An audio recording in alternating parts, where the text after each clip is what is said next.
Good evening, good morning, खुश रहो, स्वस्थ रहो, सभी को एक मोल आशीर्वाद। क्या हाल है जी? बढ़िया, मजेदार, शानदार। क्या होमवर्क किया था लास्ट टाइम मैंने आप लोगों को? डीपीपी नंबर बताओ जल्दी से, हो गई? DPP number 3।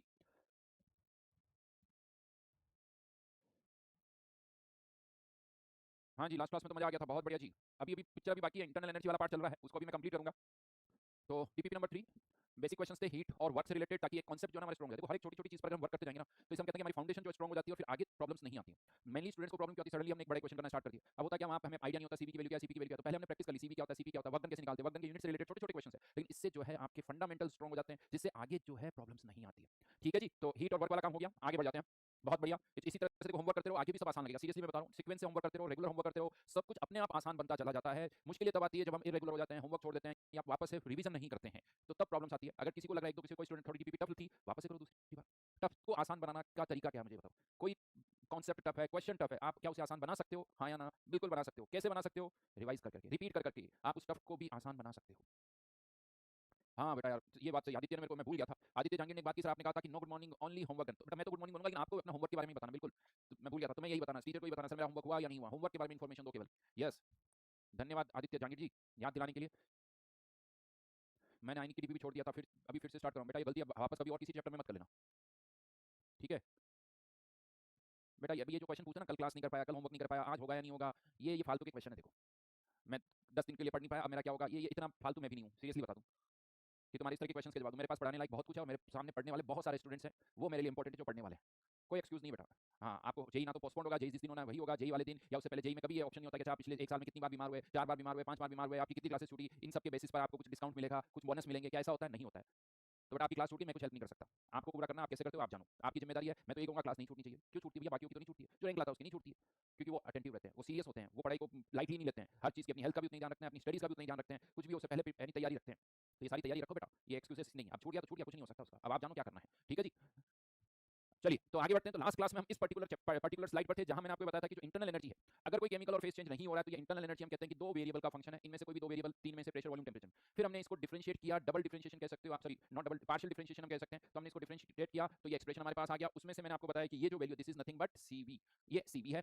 यहाँ से हम change in internal energy find out कर सकते हैं। जैसे मेरे को पता है सीवी की वैल्यू 2 3 4 जो भी पुट कर दूंगा, इसको T1 से T2, इसको V1 से V2 इंटीग्रेट कर देंगे। लेकिन अभी भी आपको सर एक ही तो वैल्यू पता चली, आपको ये एक ही वैल्यू पता चली है, दूसरी वैल्यू तो अभी भी नहीं पता है। तो अभी हमें इस इक्वेशन को और सिंप्लीफाई करना होगा। लेकिन उससे पहले एक छोटा सा क्वेश्चन और पूछता हूँ, उससे पहले एक छोटा सा क्वेश्चन और पूछता हूँ। अभी थोड़ा मैथमेटिकल हो गया। मैथमेटिकल इन द सेंस, जब आप पार्शियल डिफरेंशिएशन करते हो ना, तो यार देखो, पार्शियल डिफरेंशिएशन करना एक अलग बात है और उसको समझना अलग चीज है।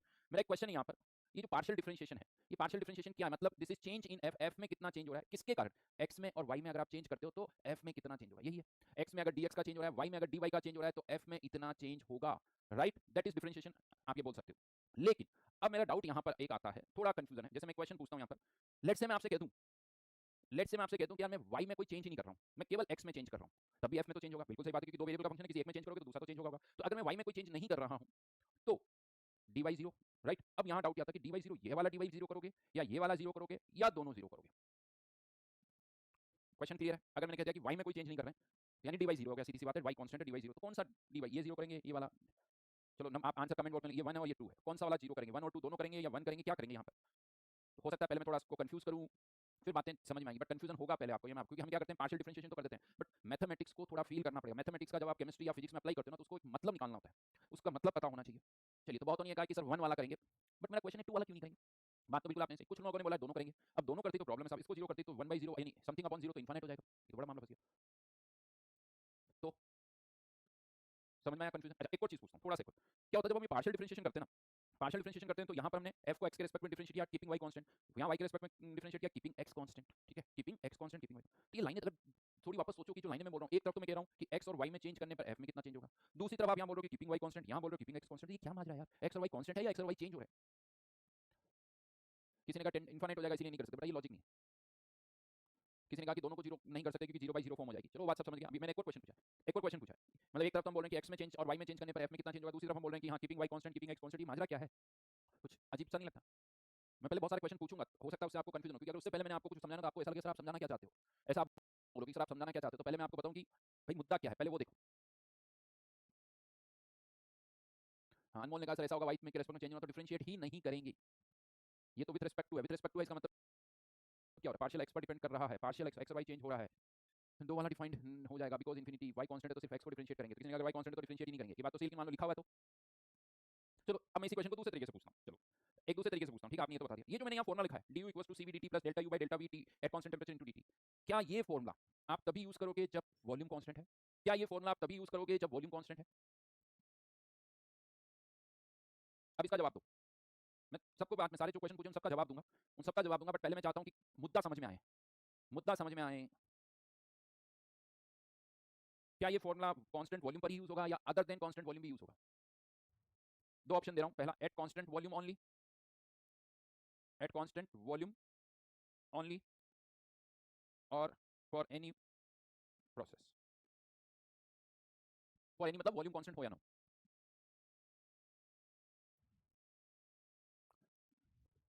क्या ये फॉर्मूला कांस्टेंट वॉल्यूम पर यूज होगा या कांस्टेंट वॉल्यूम ना हो तब भी यूज होगा?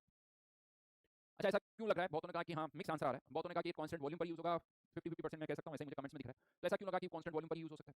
तो बहुतों को लगता है सर सीवी है तो कांस्टेंट वॉल्यूम पर यूज होगा। तो भाई सीवी मतलब एक तरह से ये वाली टर्म है, ये वाली टर्म है, यानी ये वाली टर्म में इसके कारण सीवी आया है, यहाँ वॉल्यूम कांस्टेंट, तो इसका मतलब ये वाली टर्म में यूज कर रहा हूं तो ये फॉर्मूला तभी यूज होगा जब वॉल्यूम कांस्टेंट होगा। तो ये वाली टर्म भी यहाँ पर है, इसका मतलब ये फॉर्मूला तभी यूज होगा जब टेंपरेचर कांस्टेंट है, यानी वॉल्यूम कांस्टेंट भी होना चाहिए, टेंपरेचर कांस्टेंट भी होना चाहिए। अब आप सोचो कि मोल्स हमने पहले ही कांस्टेंट कर दिए, बचे वेरिएबल कितने हैं? 3, प्रेशर वॉल्यूम टेंपरेचर। अगर प्रेशर वॉल्यूम टेंपरेचर में ये फॉर्मूला तभी यूज होगा जब वॉल्यूम भी कांस्टेंट हो और टेंपरेचर भी कांस्टेंट हो। भाई ये दो कांस्टेंट होंगे तो तीसरा भी तो कांस्टेंट होगा, ये दो कांस्टेंट होंगे तो तीसरा भी कांस्टेंट हो जाएगा, फिर वो तो वेरी नहीं कर सकता, कम से कम दो पैरामीटर तो वेरी करेंगे ना। तो क्या आप किसी चेंज में, अगर मैं कह रहा हूं कि मोल्स पहले कांस्टेंट कर दिया, ठीक है, केमिकल और फेज चेंज नहीं हो रहा है, तो बचे तीन पैरामीटर, प्रेशर वॉल्यूम टेंपरेचर, कम से कम दो चेंज होंगे, कम से कम दो चेंज होंगे, यानी दो को कांस्टेंट करोगे तीसरा तो कांस्टेंट अपने आप हो जाएगा। तो क्या मैं वॉल्यूम और टेंपरेचर की दोनों कांस्टेंट रख सकता हूं? नहीं रख सकता भाई। अगर दोनों कांस्टेंट रखूं तो इसका मतलब कुछ हो ही नहीं रहा है। अगर मैं ये कह दूं कि ये फॉर्मूला तब लगेगा जब वॉल्यूम भी कांस्टेंट है टेंपरेचर भी कांस्टेंट, तो आप फिर कह सकते हो सर फिर तो कुछ हो ही नहीं रहा है।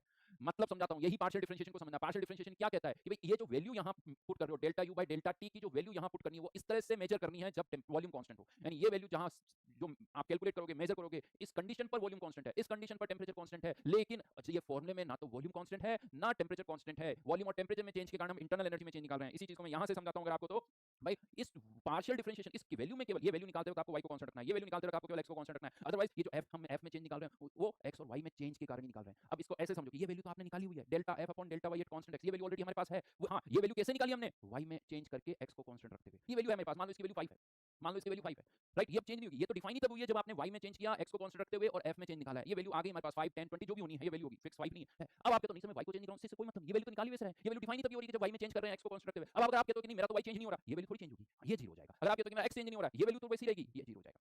इसको ऐसे समझते हैं, थोड़ा सा एक दूसरा तरीका, ज्यादा अच्छा एग्जांपल नहीं, लेकिन फिर भी मुझे लगता है कि मैं बहुत टाइम से यूज कर रहा हूं, बच्चों को मेरी बात इससे समझ में आ जाती है। इसको ऐसे समझो कि किसी और कंडीशन का, किसी कंडीशन का डेटा कहीं और यूज करो तो कोई जरूरी नहीं कि एक्जेक्टली कंडीशन वही हो। हाँ, उस डेटा में कुछ ऊपर नीचे कर सकते हो। फॉर एग्जांपल ऐसे समझते हैं, आपके कार का माइलेज चेक करना कि पर लीटर पेट्रोल का कितने किलोमीटर चलती है। आपने क्या किया, अच्छी सी स्ट्रेट रोड ली, लंबी सी, बड़ा अच्छा हाईवे है, स्मूथ सा हाईवे है, कोई बहुत मिनिमम टर्न्स है, आपने उस रोड पर कार का माइलेज चेक किया, सब डेफिनेटली अच्छा आएगा, टर्न्स कम थे, रोड अच्छी थी, ठीक है। अब आप उसी कार का माइलेज एक दूसरी रोड पर चेक कर रहे हो जहाँ पर बहुत सारे टर्न्स हैं, अच्छे खासे टर्न्स है, तो डेफिनेटली वहाँ परसेंट वहाँ जो माइलेज है वो कम हो जाएगा। तो यहाँ पर मैं ऐसा कह सकता हूँ, देखो किसी रोड में अगर पर किलोमीटर इतने टर्न होंगे तो माइलेज कम हो जाएगा। कितना कम हो जाएगा? तो हो सकता है मैं ये कह सकूँ आपको, मान लो मैंने कुछ बहुत सारे डेटा को एनालिसिस करके मैंने देखा कि ऐसा हो रहा है, मैंने देखा कि यार स्ट्रेट रोड पर अगर इतना माइलेज है ना, इतने टर्न होंगे तो माइलेज उसका 80% रह जाएगा, 70% रह जाएगा, 40% रह जाएगा, यानी उस डेटा को हम यूज कर रहे हैं। स्ट्रेट रोड पर जो माइलेज था उसको डेटा को हम यूज कर रहे हैं ऐसे रोड पर जहां स्ट्रेट नहीं है, टर्न्स है, लेकिन उस डेटा को हमने कुछ चेंज कर दिया। सिमिलरली ये जो डेटा मेजर हुआ है, ये किस कंडीशन पर मेजर हुआ है? एक जब वॉल्यूम, सॉरी जब x कांस्टेंट, उस डेटा को मैं यहां यूज कर रहा हूं भाई। बट इसका मतलब पार्शियल डिफरेंशिएशन ये कहता है, that is the beauty of partial differentiation, कि उस कंडीशन पर x कांस्टेंट था, उस डेटा को आप यहां यूज कर सकते हो। ये फ्रीडम पार्शियल डिफरेंशिएशन आपको दे रहा है कि उस डेटा को आप यहां यूज कर सकते हो, बट इस कंडीशन पर x कांस्टेंट हो ये जरूरी नहीं है। बस इस वैल्यू को मेजर करते वक्त आपका x कांस्टेंट होना चाहिए, इस वैल्यू को मेजर करते वक्त y कांस्टेंट होना चाहिए, जहां से आई वहां पर ऐसा होना चाहिए, बट यहां पर जब हम इसको यूज कर रहे हैं तो x और y कांस्टेंट हो ये जरूरी नहीं है। या c भी हमने तब मेजर किया जिस कंडीशन पर वॉल्यूम कांस्टेंट था, वहां से डेटा आ गया, बट मैं उस डेटा को अब यहां यूज कर रहा हूं तो पार्शियल डिफरेंशिएशन ने कह रहा है कि यहां वॉल्यूम कांस्टेंट हो ये जरूरी नहीं है, यहां टेंपरेचर कांस्टेंट हो ये जरूरी नहीं है। अगर टेंपरेचर कांस्टेंट है ये वैल्यू 0 नहीं होगी, ये वैल्यू तो जो है वही रहेगी, वॉल्यूम कांस्टेंट है ये वैल्यू जो है वही रहेगी, हां टेंपरेचर कांस्टेंट है dt 0 कर दो, वॉल्यूम कांस्टेंट है dv 0 कर दो। समझ में आ गई मेरी बात? मतलब ये फॉर्मूले में केवल एक ही कंडीशन है कि not for chemical and phase change, वो यहां से आई। अदरवाइज आपको पूछो क्या वॉल्यूम कांस्टेंट होना चाहिए, प्रेशर कांस्टेंट होना चाहिए, टेंपरेचर कुछ भी, हम हर केस में ये फॉर्मूला लगाएंगे, हर केस में फॉर्मूला लगाएंगे। आगे इसको मैं बोलूंगा आइसोथर्मल आइसोकोरिक आइसोबारिक, हर केस में ये फॉर्मूला लगेगा, हर जगह लगा सकते हो, कहीं प्रॉब्लम नहीं है, बस केमिकल और फेज चेंज नहीं होना चाहिए।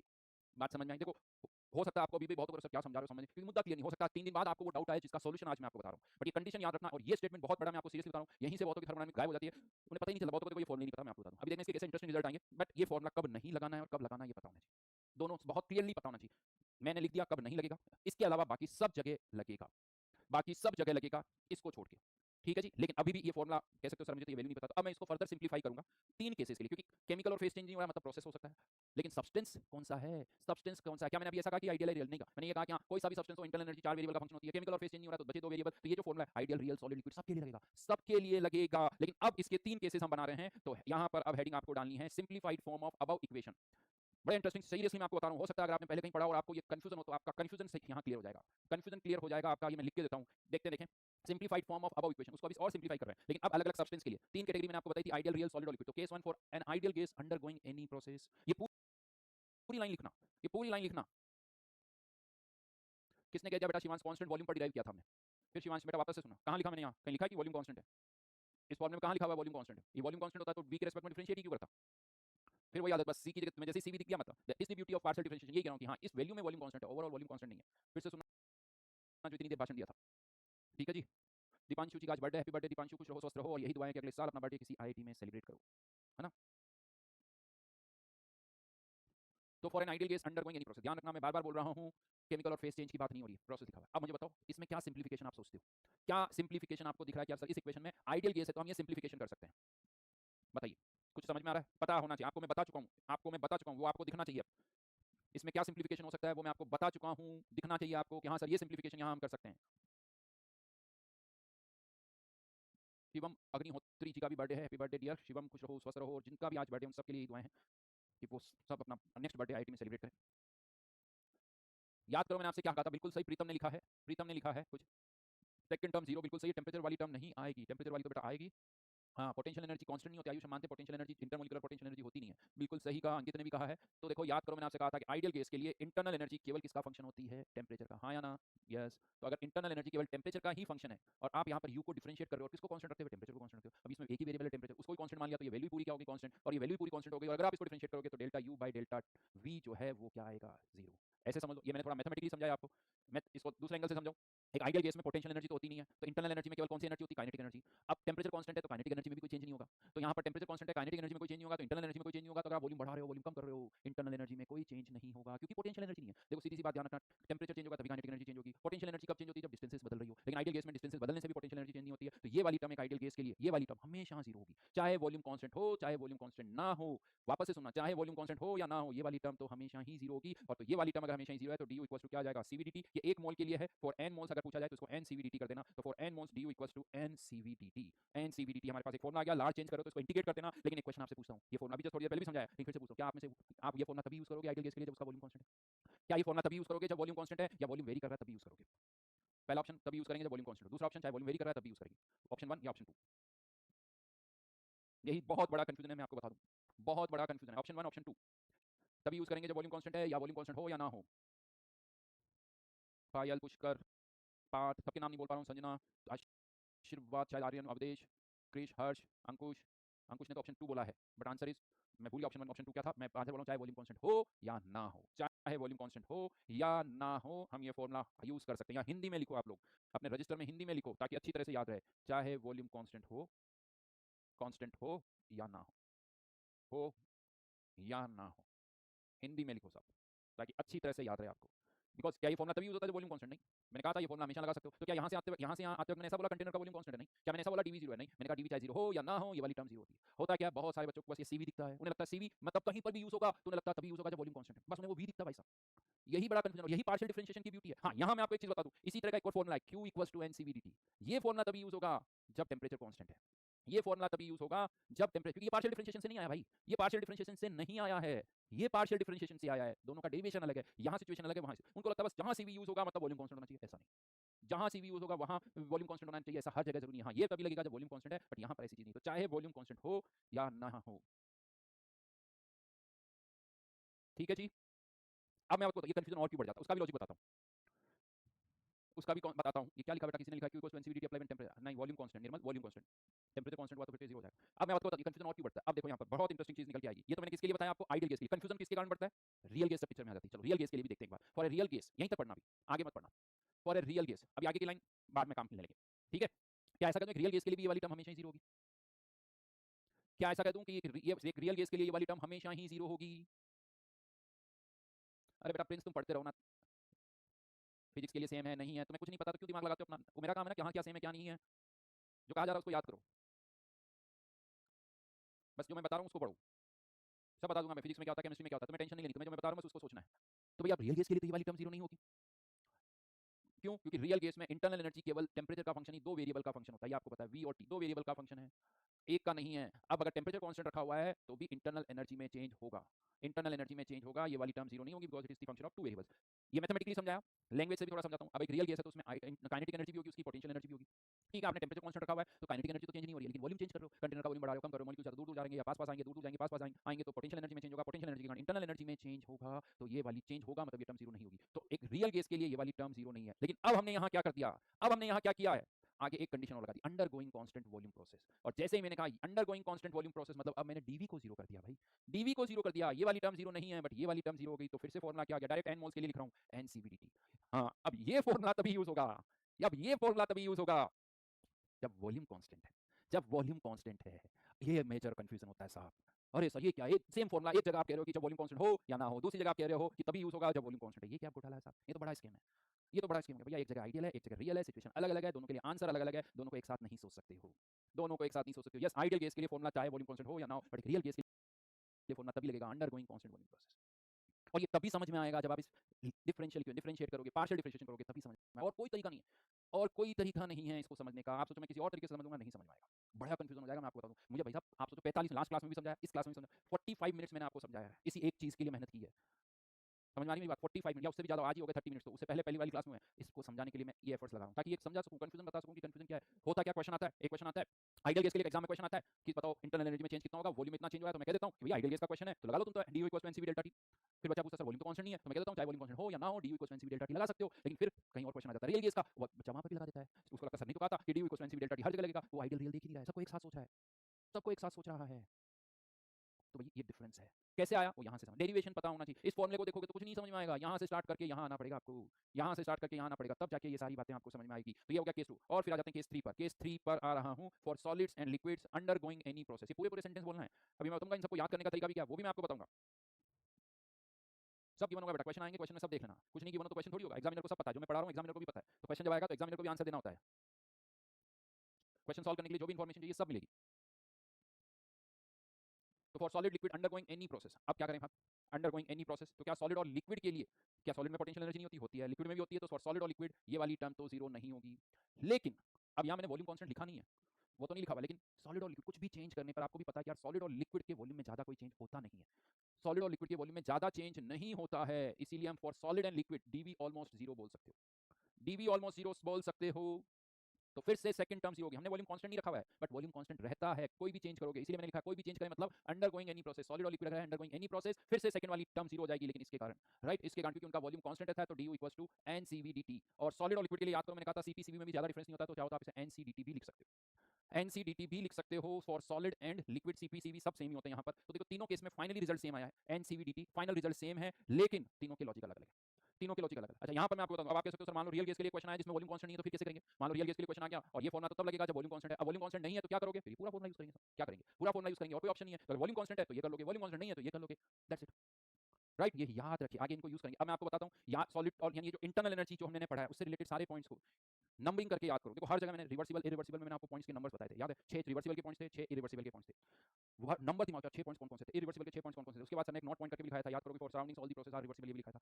नंबर्स दिमाग में होने चाहिए, थर्मोडायनामिक्स पढ़ रहे हो, अब जैसे यहाँ पर सबसे पहले नोट्स में बहुत सारी जनता मैं आपको बताऊँ शॉर्ट नोट्स बनाती है, देखो मेरे हिसाब से शॉर्ट नोट्स नहीं बनानी चाहिए, उसका बेटर ऑप्शन बताता हूँ, आपके जो नोट्स है ना उन्हीं नोट्स में हाइलाइटर लो, हाइलाइट करो और नंबरिंग करो, अच्छे-अच्छे पॉइंट्स की नंबरिंग करो। जैसे मैं आपको बताता हूँ इंटरनल एनर्जी में आप गए, सबसे पहले कि इंटरनल में क्या होता है, internal energy due to system itself और ड्यू टू एक्सटर्नल फैक्टर्स, तो 2 पॉइंट हो गए, ड्यू टू सिस्टम इटसेल्फ पहला point, due to external factors. फिर तीसरा पॉइंट आते हैं फॉर ए चेंज, तो अब आपको पता होना चाहिए चेंज मतलब इंटरनल एनर्जी में जो चेंज है वो केवल किसके कारण होता है, काइनेटिक और पोटेंशियल, मास में कोई चेंज नहीं होता, न्यूक्लियर एनर्जी में कोई चेंज नहीं होता, इलेक्ट्रॉन में कोई चेंज नहीं होता। तो तीसरा पॉइंट आ गया for a change, internal energy में चेंज दो ही एनर्जी के कारण होगा, काइनेटिक और पोटेंशियल। फिर मैंने उसके बाद एक पॉइंट लिखा था for ideal gas potential energy होती नहीं, तो एक आइडियल गैस के लिए इंटरनल एनर्जी केवल किस पर डिपेंड करेगी, टेंपरेचर पर डिपेंड करेगी, ये हो गया चौथा पॉइंट। फिर पांचवा point for any substance internal energy is the function of 5 parameters, sorry internal point 5 है, internal energy depends on 4 parameters, ये हमारा हो गया यहाँ, ये हमारा हो गया फिफ्थ पॉइंट, राइट। देन ये हमारा हो गया सिक्स्थ पॉइंट कि अगर कोई केमिकल और फेस चेंज नहीं हो रहा है तो इंटरनल एनर्जी 4 नहीं 2 वेरिएबल का फंक्शन होगा। इसके पहले वाले पॉइंट मुझे लगता नहीं लिखे हुए, तो वो नहीं लिखे, तो 5 से मैंने आपको काउंटिंग बता दी, 5 है, इसके पहले के 4 पॉइंट्स और हैं वो आपको भी मैंने बोल के बताया। और उसके बाद 7th पॉइंट, इस पर आ जाइए, ये जो इक्वेशन हमने लिखी है कि ये equation du equals to cvdt this one, ये हमारा हो गया 7th पॉइंट। और फिर उसके बाद 3 special cases for ideal gas undergoing any process, for real gas undergoing constant pressure process, for solid and liquid undergoing any process.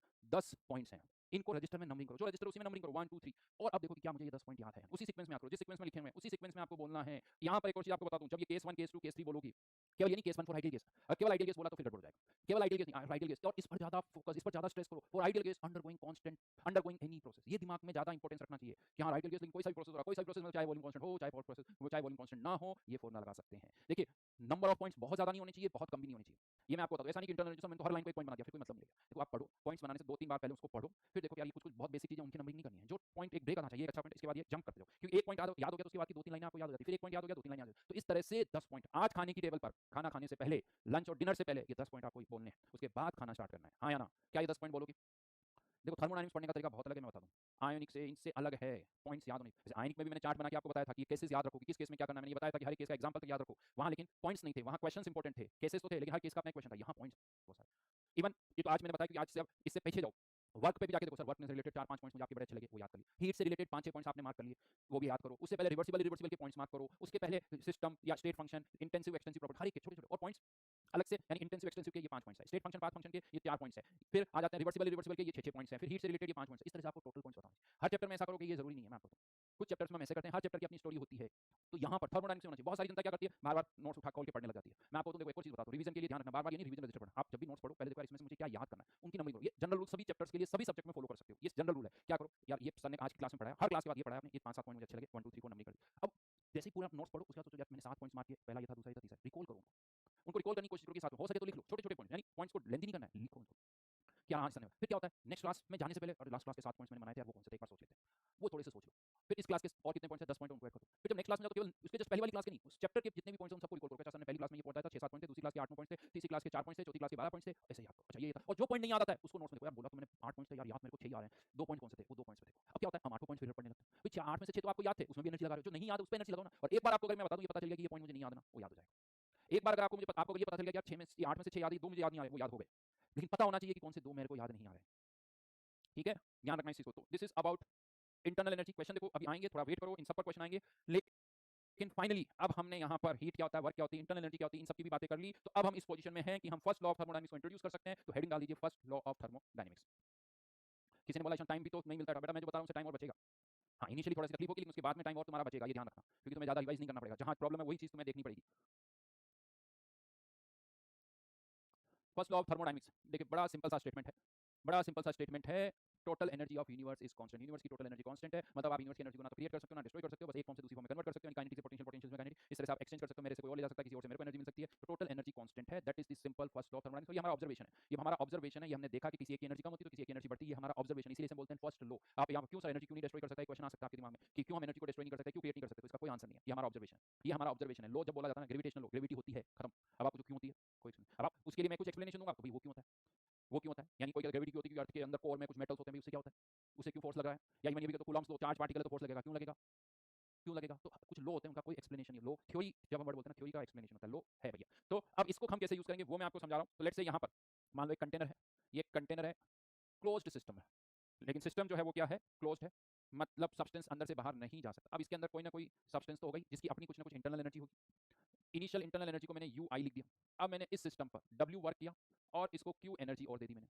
W work किया और क्यू हीट और दे दी, यूं कह दो तो देखिए ऑलरेडी एनर्जी यू आई थी, इतनी हीट और दे दी, इतना इस पर वर्क कर दिया, तो ये इसकी अब क्या हो जाएगी, फाइनल इंटरनल एनर्जी। हाँ प्रॉब्लम है कि मुझे इनिशियल इंटरनल एनर्जी नहीं पता, इसलिए फाइनल भी नहीं निकाल सकता। लेकिन अगर मैं यू इनिशियल को इधर लेके आ जाऊं तो ये क्या आ जाएगा, you final minus you initial, यानी चेंज इन इंटरनल एनर्जी। और इंटरनल एनर्जी में जो चेंज होगा वो किसके कारण होगा, क्यू प्लस डब्ल्यू के कारण। क्यू प्लस डब्ल्यू, ध्यान रखना ये जो मैं बात कर रहा हूँ किसकी बात कर रहा हूँ, क्लोज्ड सिस्टम। क्यों ऐसा बोला मैंने क्लोज्ड सिस्टम, बिकॉज हम कह रहे हैं कि सिस्टम में केवल एनर्जी का ट्रांसफर हो रहा है, हीट और वर्क का। कोई मैटर ना तो अंदर से बाहर जा रहा है ना बाहर से अंदर आ रहा है। अगर ओपन सिस्टम है तो ये फॉर्मूला नहीं लगा सकते हो, ये मैं आपको बता दूं। क्योंकि एक ओपन सिस्टम में मान लो ना तो मैंने हीट दी ना मैंने वर्क किया, लेकिन कुछ सब्सटेंस ही बाहर चला गया, तभी एनर्जी चेंज हो जाएगी, क्योंकि सब्सटेंस जाएगा तो अपने साथ में एनर्जी भी लेके जाएगा। तो ये फॉर्मूला तभी एप्लीकेबल है जब सिस्टम क्लोज्ड हो। तो D U equals to Q plus W. हम अच्छा अब आप कह सकते हो कि इसे हुआ क्या। तो फर्स्ट लॉ ऑफ थर्मोडायनामिक्स की ब्यूटी है कि इसने 3 डिफरेंट पैरामीटर्स को एक दूसरे से रिलेट कर दिया। यानी अभी तक डी अलग था, वर्क अलग था, हीट अलग था, सबके अलग अलग फॉर्मूले लिखे हमने, लेकिन यहाँ पर हमने उन तीनों को रिलेट कर दिया। उससे फायदा क्या मिला कि अगर मुझे क्यू डब्ल्यू पता तो यहाँ से डी निकाल सकता हूँ, डी क्यू पता तो उससे मैं वर्क निकाल सकता हूँ, यानी कोई भी 2 पैरामीटर पता तो तीसरा यहाँ से मैं निकाल सकता हूँ। That is the beauty of first law of thermodynamics. क्योंकि अब इसको ऐसे सोचो कि मैंने आपको डेल्टा यू के जितने भी फॉर्मूले बताए, एनसीवी डीटी वाले, ये सब, ये तब है जब कोई केमिकल और फेस चेंज ना हो रहा। अब आपके तो नहीं समझ रहे, केमिकल और फेस चेंज हो रहा है तो वो वाले फॉर्मूले तो नहीं लगेंगे अब। लेकिन अगर आपको डेल्टा यू निकालना है तो क्यू पता कर लो, डब्ल्यू पता कर लो, इससे भी डेल्टा यू आ जाएगा। तो एक अल्टरनेट ऑप्शन हमें मिल गया इन तीनों में से कोई भी एक पैरामीटर फाइंड आउट करने का। कैसे होगा वो भी देखेंगे। हाँ but this is the first, यानी ये फर्स्ट लॉ ऑफ थर्मोडायनामिक्स है, उसके अकॉर्डिंग हमने ये डेरिवेशन किया। ध्यान रखना फिजिक्स में instead of Q D Q लिखा जाता है, डब्ल्यू की जगह डी डब्ल्यू लिखा जाता है, एक तो चेंज ये होता है, बट वही वाली बात बोलोगे small heat transfer small work done, मैं उसको क्यू और डब्ल्यू लिख रहा हूँ। एक और चेंज फिजिक्स में होता है, फिजिक्स में जो फर्स्ट लॉ का फॉर्मुला होता है वो क्यू माइनस डब्ल्यू होता है, और डब्ल्यू का जो फॉर्मुला होता है वो केमिस्ट्री में और फिजिक्स में अलग होता है, तो फिजिक्स में माइनस आएगा, केमिस्ट्री में नहीं आएगा। लेकिन यहाँ पर ये बता दूं, डेल्टा यू का आंसर जो फिजिक्स में होगा वही केमिस्ट्री में होगा, क्यू का आंसर जो फिजिक्स में होगा वही केमिस्ट्री में होगा, केवल डब्ल्यू का आंसर केमिस्ट्री और फिजिक्स में साइन अलग अलग होता है, बस इतना सा डिफरेंस होता है। ठीक है जी, तो ये जस्ट इन्फॉर्मेशन मैंने आपको दी, बट यहीं पर एक छोटा सा बड़ा इंटरेस्टिंग क्वेश्चन और बनता है। चलो एक दो बहुत सिंपल से ट्रू एंड फॉल्स के क्वेश्चन है। D U equals to Q plus W for applicable for any system, और first law of thermodynamics is applicable for any system. जल्दी से इन दोनों क्वेश्चन के आंसर बता दो, जल्दी से इन दोनों क्वेश्चन के आंसर बता दो,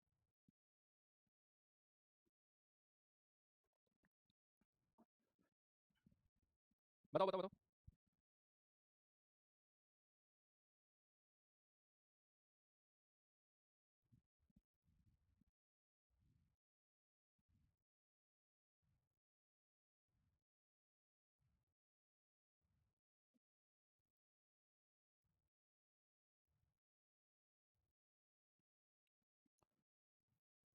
दोनों ही फॉल्स है या दोनों ही ट्रू है? पहला फॉल्स दूसरा ट्रू, बिल्कुल सही कहा, पहला फॉल्स है दूसरा ट्रू है।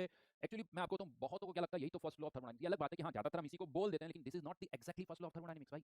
ये फर्स्ट लॉ ऑफ थर्मोडायनामिक्स का एक पर्टिकुलर कंडीशन पर मैथमेटिकल फॉर्मूला है, जब क्लोज सिस्टम है तो, अगर क्लोज सिस्टम है तो ये कंडीशन निकल के आती है। हाँ ये अलग बात है कि हम जो थर्मोडायनामिक्स पढ़ते हैं उसमें हमेशा क्लोज सिस्टम होता है, तो इसलिए हम हमेशा यहाँ बोल देते हैं अच्छा this is the first law. But ध्यान रखो अगर ओपन सिस्टम है तो ये फॉर्मूला नहीं लगेगा, लेकिन ओपन सिस्टम के लिए भी टोटल एनर्जी तो कांस्टेंट है, ये अलग चीज है, ध्यान रखना। ओपन सिस्टम हो या क्लोज सिस्टम हो, टोटल एनर्जी यूनिवर्स की कांस्टेंट है, ये हर जगह वैलिड है, बट ये तभी आएगा जब सिस्टम क्लोज्ड है, ओपन सिस्टम के लिए एप्लीकेबल नहीं होगा। ठीक है, चलो एक क्वेश्चन देता हूँ, अब थोड़ा थोड़ा धीरे धीरे अभी क्वेश्चन पर आएंगे है ना। अभी हमने थ्योरी कंप्लीट की, समझा है मैंने बहुत सारी टर्म्स का मीनिंग समझा, अब धीरे धीरे क्वेश्चन भी करेंगे। अब ढंग से देखना इस question, calculate delta U if A system is given 200 kilo joule heat and simultaneously 50 kilo joule work is done by the system delta U. बड़ा सिंपल सा क्वेश्चन है, लेकिन कोई गलती मत करना, देखो कोई गलती मत करना, आंसर पहली बार में से आना चाहिए ये मैं बता दूं, लेकिन देखते हैं आंसर क्या आता है, बताइए। वेरी गुड वेरी गुड, नाम यार दूर से देख नहीं पा रहा हूँ, क्या हो गया, चश्मे का नंबर, हाँ इतना तो दिख रहा है मेरे को। आर्यन, कुंदन, ऋषि, हितेश, प्रिंस, जितेंद्र, आशीष, दिव्यांश, अनोनिमस, मनु, अंकुश, रौनक, कविता, आदित्य, मोक्षित, एक बार को बेटा, दो रणवीर कांत, अनुज, प्रेम कुमार, हर्ष, नेक्स्ट नेक्स्ट ही नाम है सही है भाई, सुमन, -150 अंगशु, अंगशु ऐसे कुछ नाम था यार मैं, अलोन, आंसर इज 150। गड़बड़ कहाँ की है वो देख लो आप, work is done by the system, 50 kilo joule work is done by the system, इतना वर्क कर रहा है, डब्ल्यू नेगेटिव होगा। देखो मैं जो क्लास में क्वेश्चन कराता हूँ हर क्वेश्चन से मुझे कुछ समझाना होता है कि ये गलतियां आप ना करो, तो वो लैंग्वेज की वाली बात है।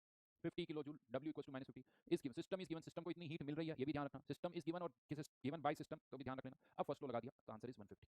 होपफुली नेक्स्ट टाइम क्वेश्चन पढ़ते हो बहुत ढंग से पढ़ोगे। चलो एक और क्वेश्चन देता हूँ, एक और क्वेश्चन देता हूँ, इस क्वेश्चन में क्यू डब्ल्यू डेल्टा यू तीनों फाइंड आउट करना है। आर की वैल्यू वैसे तो 8.314 होती है, थोड़ी कैलकुलेशन आसान करने के लिए इसको मैंने 25/3 लिख दिया जिससे आपकी कैलकुलेशन आसान हो जाए। 1 mole of monoatomic ideal gas is subjected to a change from 2 litre to 5 litre, temperature भी दे रखा है against a constant external pressure. बड़ा शानदार क्वेश्चन है, देखते हैं क्या आंसर आ रहे हैं आप लोगों के। अक्षत राज जी कह रहा मेरा नाम ही ले लो, लेते कोई भी सर, कल भी आंसर सही देता हूँ। ओहो आपसे कमेंट ही नहीं करूंगा, तुम तो भाई साहब ऐसे नाराज हो रहे हो जैसे कि है ना शादी में फूफा जी जो है मेरे को कोई तवज्जो नहीं दी जाती, अब मैं शादी में नहीं आऊंगा हैं। मत करना कमेंट भाई, मेरे तुम क्या कोई वो हो क्या, कंवर साहब हो क्या, तो मैं तुम्हारी धमकियां सुनूंगा भाई। सारे क्वेश्चन रितेश बेटा क्लोज सिस्टम के ही हो रहे हैं, ओपन सिस्टम के लिए क्वेश्चन क्या करोगे तुम, आंसर क्या दोगे। अरे ऋषि राज जी मैं जो पढ़ा रहा हूँ वो पढ़ लो, which subject explain thermodynamics better, physics और केमिस्ट्री। तुम्हें जेई में रैंक चाहिए या तुम्हें ये डिबेट करनी है यहाँ पर, जेई में पढ़ने आए ना, जेई का आंसर देने आए तो जो पढ़ा रहा हूँ वो पढ़ो, अपने टाइम को सही यूटिलाइज करना सीखो बेटा, क्वेश्चन वही पूछो जिससे तुम्हारे को कुछ मीनिंगफुल इन्फॉर्मेशन मिल रही है, जिससे तुम्हारा कुछ राइट नाउ बेटरमेंट हो रहा है। अभी तुम्हारा जो सारा फोकस होना चाहिए कि क्या करने से जेई में मार्क्स आते हैं, जेई में क्वेश्चन सॉल्व हो सकते हैं, बस उस पर फोकस करो। चलिए अब आंसर मैं देख लेता हूँ, विद साइन सारे आंसर होने चाहिए आपके, तो अयान ने आंसर लिखे हैं, अयान के आंसर मैं देख पा रहा हूँ। विवेक कुमार पूछा सीवी निकालना होगा, नहीं बेटा बिना सीवी निकाले तुम आंसर निकाल दो, ये एंथैल्पी तो मैंने पूछा ही नहीं था भाई, मैंने पूछा है क्यू डब्ल्यू डेल्टा यू।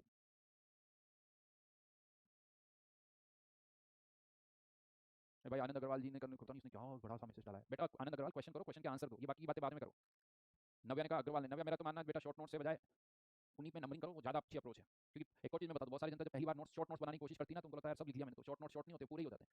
हाँ लेकिन थोड़े कम होते हैं, क्योंकि क्या जब आप शॉर्ट नोट्स बनाने के लिए लिखते हो ना तो अटेंशन पे करते हो, तो एक अच्छा रिवीजन हो जाता है, लेकिन आपको लगता है ये मेरे को याद है इसको छोड़ देते हैं, फिर दूसरी बार शॉर्ट नोट्स बनाओगे और शॉर्ट होंगे, तीसरी बार बनाओगे और शॉर्ट होंगे, तो शॉर्ट नोट्स जैसे जैसे मल्टीपल टाइम्स बनाते जाओगे कम होते जाएंगे, लेकिन ऐसा नहीं कि बार बार शॉर्ट नोट्स को पढ़े, क्योंकि कभी कभी कुछ पॉइंट्स ऐसे होते हैं जो हमने लिखा नहीं, लेकिन बहुत टाइम से रिवाइज नहीं किया तो वो भी भूल जाते हैं, इसलिए केवल नोट्स वाले रजिस्टर को ही बार बार पढ़ो, शॉर्ट नोट्स अलग से मत बनाओ, लिखो। मैं नहीं कह रहा हूँ लिख के याद मत करो, लिख के याद करो, लेकिन उस रजिस्टर में नंबरिंग कर दो। चलिए जी, तो चलिए देखते हैं आंसर क्या क्या आ रहे हैं। अच्छा ये बताओ यहाँ पर, चलो एक पहले क्वेश्चन पूछता हूँ, क्या ये जो प्रोसेस हम कर रहे हैं उसमें प्रेशर कांस्टेंट है या नहीं है, क्या ये जो प्रोसेस हम कर रहे हैं उसमें प्रेशर कांस्टेंट है या नहीं है।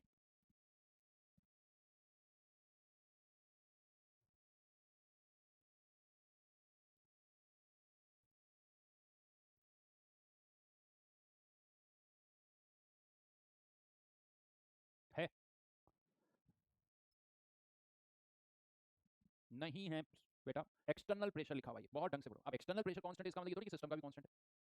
यहाँ से चेक करो, 300 से 600 टेम्परेचर डबल हो गया। अगर प्रेशर कांस्टेंट होता ना तो वॉल्यूम भी डबल होता। अगर प्रेशर कांस्टेंट होता तो टेम्परेचर डबल होने पर वॉल्यूम भी डबल होता। वॉल्यूम डबल से भी ज्यादा हो रहा है। P1 V1 upon T1 equals to P2 V2 upon T2 से देख सकते हो P1 not equals P1 P2 के बराबर नहीं है। एक्सटर्नल प्रेशर कांस्टेंट है इसका मतलब ये थोड़ी कि अंदर का भी कांस्टेंट है, ऐसा कोई जरूरी नहीं है, ये ध्यान रखना। पहली चीज तो यानी ना तो इस प्रोसेस में प्रेशर कांस्टेंट है, ना वॉल्यूम कांस्टेंट है, ना टेम्परेचर कांस्टेंट है, तीनों ही वेरी कर रहे हैं। तो अब जो Q का फॉर्मूला होता है, Q इक्वल्स टू हमारे पास जो फॉर्मूला है तो NCV डेल्टा T होता है। अब Q equals to NCV delta T ये तब लगा सकते हैं जब वॉल्यूम कांस्टेंट है, लेकिन राइट नाउ वॉल्यूम कांस्टेंट नहीं है। NCV डेल्टा T तब लगा सकते हैं जब प्रेशर कांस्टेंट है, लेकिन राइट नाउ प्रेशर भी कांस्टेंट नहीं है। तो Q ना तो इस फॉर्मूले से आएगा ना इस फॉर्मूले से आएगा। तो अब हम Q कैसे निकालेंगे? पहले वर्क डन निकालेंगे, डेल्टा U निकालेंगे, और वर्क डन और डेल्टा U को यूज करके फिर Q निकालेंगे। समझ में आ गई मेरी बात? हाँ, वर्क डन निकाल सकते हैं, और डेल्टा U के लिए मैं ये फॉर्मूला लगा सकता हूँ। क्या डेल्टा U के लिए ये फॉर्मूला लगा सकता हूँ? बिल्कुल लगा सकता हूँ, क्योंकि आइडियल गैस के लिए चाहे वॉल्यूम कांस्टेंट हो ना हो, प्रेशर कांस्टेंट हो ना हो, ये फॉर्मूला तो हमेशा लगेगा। ये फॉर्मूला तो हमेशा लगेगा। तो चलिए अब बता देता हूँ, delta U equals to NCV delta T moles 1 है, CV मोनो एटॉमिक गैस दे रखा है 3/2 R, 300 R की वैल्यू पुट करती तो सॉल्व कर लीजिए 3750। Work done minus P external V2 minus V1, 10 bar pressure दे रखा है, final volume 5 litre, initial volume 2 litre, तो 3 बार लीटर, बार लीटर को जूल में कन्वर्ट करना है, 100 से मल्टीप्लाई कर दिया, मैंने 3000 जूल। Q की वैल्यू निकालनी है, डेल्टा U वर्क डन आ गया तो Q की वैल्यू निकल जाएगी। कैसे करना है ये भी पता होना चाहिए, कैसे नहीं करना है ये भी पता होना चाहिए। यानी फिर से कह रहा हूँ, क्या यहाँ NCV डेल्टा T फॉर्मूला लगा सकता हूँ? नहीं लगा सकता। NCV डेल्टा T लगा सकता हूँ? नहीं लगा। क्यों नहीं लगा सकता हूँ ये भी पता होना चाहिए। यानी तो क्या मैं जो मन में आया ऐसा कर दिया, आंसर आ गया, अब देखा जाएगा। अभी तो थोड़ी देर समझा, फिर किसने लिया प्रेशर को कांस्टेंट दिया हुआ। बेटा अंदर बाहर दुनिया में अलग है, बाहर का प्रेशर लिखा हुआ, अंदर का तुम कांस्टेंट मान रहे हो। लो यहाँ पर ये पिस्टन है, बाहर का प्रेशर है 1 एटमॉस्फेयर, अंदर का प्रेशर है 10 एटमॉस्फेयर। ठीक है, यहाँ स्टॉपर्स लगे हुए थे। क्या लगे हुए थे? स्टॉपर्स। अब मैंने ये दोनों स्टॉपर्स हटा दिए, दोनों स्टॉपर्स हटा दिए तो क्या होगा? पिस्टन ऊपर जाएगा? हाँ जाएगा। क्या अंदर का प्रेशर चेंज होगा? हाँ होगा। तो क्या बाहर का प्रेशर भी चेंज होगा? नहीं होगा। तो एक्सटर्नल प्रेशर कांस्टेंट है, लेकिन अंदर अंदर का कांस्टेंट नहीं है। तो एक्सटर्नल अलग चीज है, इंटरनल अलग चीज है। ये सिचुएशन देख लो आप, यहाँ पर अंदर का 10 है, बाहर का 1, पिस्टन ऊपर जाएगा, बाहर का प्रेशर कांस्टेंट है लेकिन अंदर का कांस्टेंट नहीं है। समझ में आई गई मेरी बात? तो ये बड़ा अच्छा एक क्वेश्चन है, फर्स्ट लॉ ऑफ थर्मोडायनामिक्स को यूज कर रहे हैं। दूसरे जितने भी फॉर्मूले अभी तक मैंने पढ़ाए उनको भी थोड़ा बहुत हमने यूज किया कि कौन सा फॉर्मूला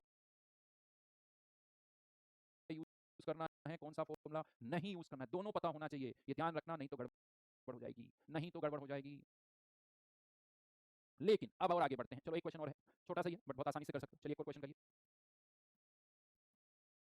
बहुत छोटे छोटे क्वेश्चन दे रहा हूँ ताकि फर्स्ट लॉ को कैसे यूज करना है वो समझ में आना चाहिए। फाइनली हो जाएगा ना बेटा, फाइनली प्रेशर एक्सटर्नल के बराबर होगा, अंदर का कांस्टेंट थोड़ी है। कोई कहता है फाइनली अंदर का बाहर के बराबर होगा, अंदर का बाहर के, ड्यूरिंग द मूवमेंट तो अंदर का प्रेशर वेरी कर रहा है। सौरभ जी, क्या फिजिकल केमिस्ट्री पहले से इतना आसान था क्या? क्या बोलूं बेटा?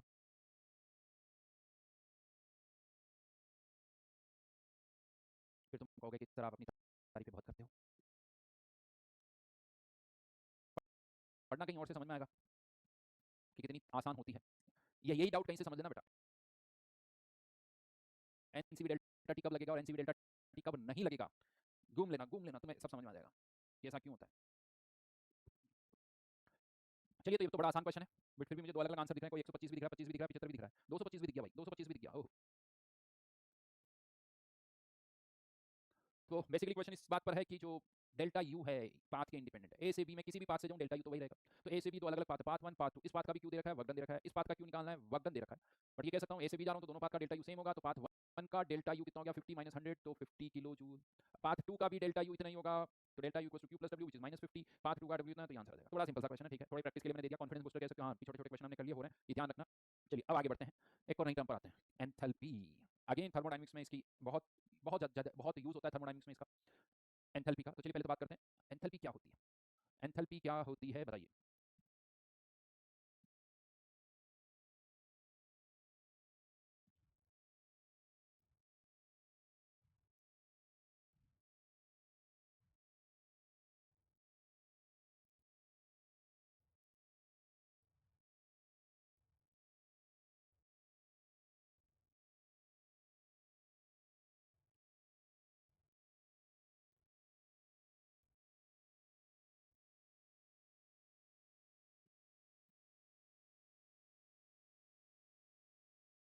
एंथैल्पी क्या होती, किसी को नहीं पता।